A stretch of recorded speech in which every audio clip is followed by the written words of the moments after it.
Vas-y, vas-y. Il était une fois un petit garçon à l'âge de 4 ans nommé Dubaku. Il était un réfugié qui fuit de son pays Congo à cause du guerre qui est arrivé là. Il était en grand danger à l'aide de son père.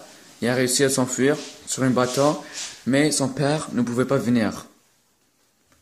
Dubaku n'avait pas de maman et pas d'autres frères ou sœurs. Donc il est arrivé seul à un pays étranger, peur et triste. Il ne savait pas quoi faire. Comme un poisson nouveau-né sans mère. C'est ça notre histoire commence. Dubaku arrive tout seul à les États-Unis. Il sort du bateau.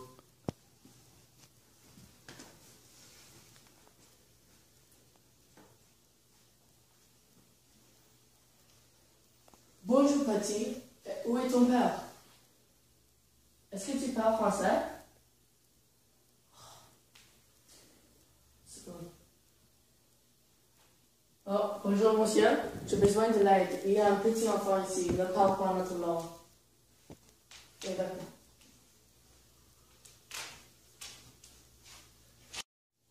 Ça fait une année que Dubaku est arrivé en États-Unis. Il vit maintenant avec une famille adoptive.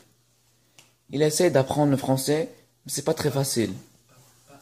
La langue que Dubaku parlait en Afrique et en Congo n'était pas une langue très connue. Apprendre sera très difficile. Mais la famille faisait son mieux pour lui apprendre à part dire des mots importants en premier et lui faire des gestes pour démontrer. Bonjour. Bonjour. Manger. Manger. Dormir. Dormir. Mal. Mal. C'est mal. Puis, je mange. Oui. Dubaku apprenait très lentement. Et c'était pas facile. Bientôt, il devra commencer l'école. Dubaku arrive à l'école très perdu. Les prochaines années à l'école seront misérables pour Dubaku.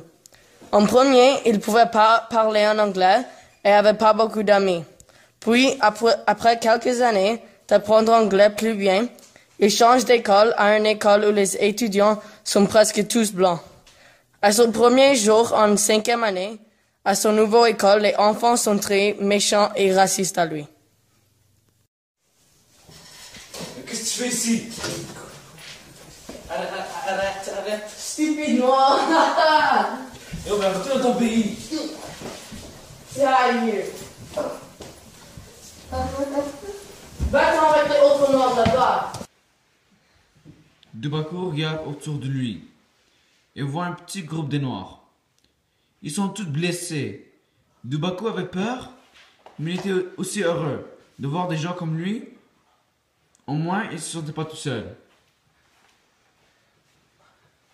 Pourquoi ils sont si méchants, nous? Tant qu'ils sont noirs. On sont tous les mêmes dans notre cœur. Oui, mais ils nous détestent à cause de comment on regarde ici. Ça ne devrait pas faire de différence si on est noir, blanc, brun, jaune. Soudainement, les roches viennent voler et frappent Burko et Dubaku sur la tête.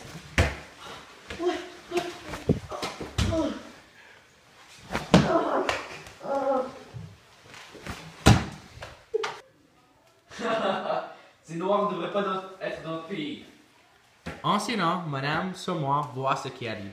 Arrête maintenant! C'est inacceptable! Au bureau! Elle traite les groupes de noirs enfants.